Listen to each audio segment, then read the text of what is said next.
The Olympic Games. Every 4 years, it captures our attention as we watch athletes from around the world compete for the highest honor in sports. But how much do you really know about the Olympic Games and its history? When did it all start? And how did it become the global spectacle we see today?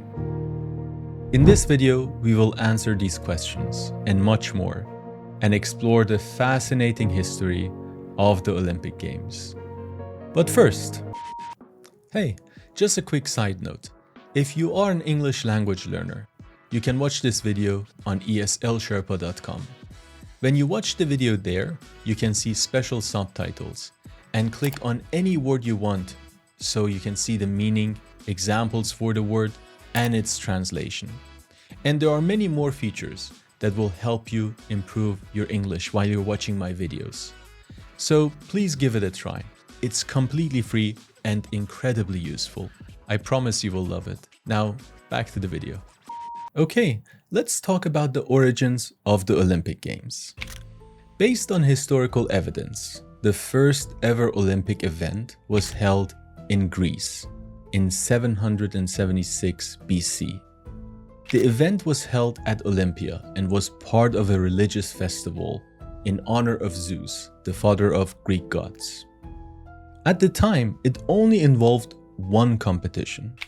It was a foot race called Stadion, which strangely was also the name of the building the race was held in. And as you may have guessed already, that's where the word stadium comes from. Fun fact, by the way, the winner of that race, the first ever recorded Olympics, was a cook named Coroebus. He only received an olive branch as a prize. But of course that didn't matter, since the real prize was the honor of winning the competition. After the first Olympics, the games were held every 4 years. And over the next decades, more competitions were added, including wrestling, chariot racing, discus, and the javelin throw. The Olympic Games developed and became the most important sporting event in ancient Greece. But around the middle of the 2nd century BC, the Roman Empire conquered Greece, and the Roman Empire's influence gradually took away the significance of the Games. Eventually, around 400 AD, the Roman Emperor Theodosius banned the Games. This decision was largely due to the fact that Christianity had become the official religion of the Roman Empire, and the religious association of the Olympic Games to honoring gods such as Zeus didn't align with the beliefs and ideology of the Roman rulers. And that was it. This ban marked the end of the ancient Olympic Games. For the next 15 centuries, the Olympic Games disappeared. That is until 1896, when this man, Pierre de Coubertin, reintroduced them to the world. He was a French aristocrat who was interested in education and history, and he was inspired by the ancient Olympic Games. He wanted to bring the Olympics back as an international competition, and in his efforts to do so, he formed the International Olympic Committee in 1894. After that, he tirelessly continued to work, organizing meetings and making connections to gain support from various countries and athletes. And in 1896, with the support of influential figures and nations, he finally managed to organize the first modern Olympic Games in Athens, Greece. And this marked the beginning of a new era of international competition.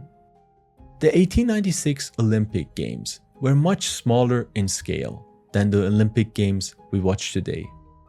The Games included only 43 events, with 241 male athletes from 14 countries. And all participants were either from the US or Europe.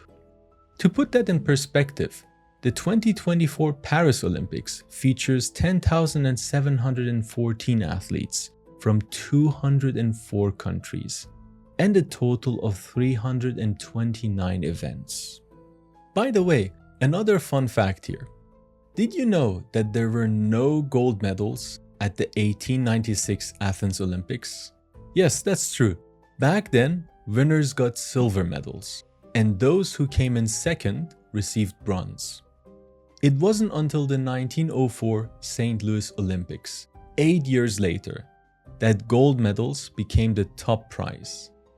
And another interesting fact is that the 1904, 1908, and 1912 Olympics are the only Olympic Games where the winners received solid gold medals. After that, all gold medals were mostly made out of silver, but with a gold coating. After the 1896 Olympics, the modern Olympic Games continued to be held every 4 years, and each time hosted in a different country. And with every new event, the Games changed and grew. Let's have a look at some of those changes and inspirational moments and important milestones in the history of the modern Olympics. 1900. The Paris Olympics in 1900 were the first modern Olympic Games to feature female athletes. 1913.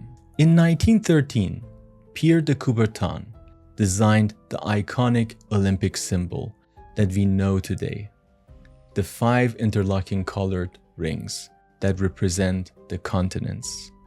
And if you are wondering why these colors were chosen, that's because at least one of these colors appeared on the national flag of each participating country at the time. 1916. The Games were cancelled because of the First World War, but they did continue in 1920 in Belgium. 1936. The Olympic Games were held in Berlin, with Adolf Hitler trying to use the Games to prove his theories of Aryan racial superiority.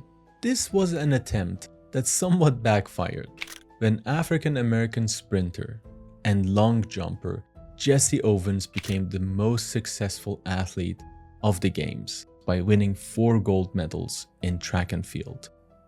This was a record that remained unbroken for the next 48 years. The 1936 Olympics also marked the first Olympic torch relay. The idea was to light a flame at Olympia and carry the torch all the way to Berlin. You might wonder why they did this. Well, the ancient Greeks believed that fire was a gift from the gods, and they used it in religious ceremonies. The torch relay keeps that tradition alive, linking the ancient and the modern games. 1940 and 1944. The Games were cancelled again because of the Second World War and continued after a 12-year hiatus in 1948. 1952. A record 5,000 athletes from 69 countries attended the Games. This was the first Olympic Games in the Cold War era, and the Americans managed to top the Soviet Union in medal counts.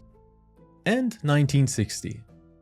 An inspirational moment in Olympic history when Ethiopia's Abebe Bikila became the first Black African gold medal winner when he won the marathon. Now this is interesting. He set a new world record, and he did it while running the entire marathon barefoot. As you can see, there are so many important milestones and moments in Olympic history. Listing all of them would probably require an entire series of videos. But the point is that the Olympics are such a big part of our modern history. When you look back at Olympic events, each reflects the geopolitics, cultural transformations, and global events of their time. Whether it was the protest of Black Americans, Tommie Smith and John Carlos in 1968 to show solidarity with oppressed Black people, or whether it is the opening ceremony of the Beijing 2008 Olympics, which highlighted China as a new emerging power in the world. Countries, groups, and individuals always see the Olympics as much more than just a sporting event. Whether we like it or not, the Olympics have also served as one of the biggest stages for making statements to the world and bringing attention to critical issues. Throughout history, athletes and nations have used the Games to highlight social injustices, political conflicts, and cultural achievements, reminding us that the Olympics are more than just a competition. They are a reflection of our shared human experience. And as the Games continue in the future, it's interesting to see how they will adapt and grow and reflect the ever-changing world we live in. Thank you for watching this video, and if you enjoyed it, please like, subscribe, and leave a comment. I will see you in the next video, and until then, keep studying, keep improving, and stay motivated. Bye.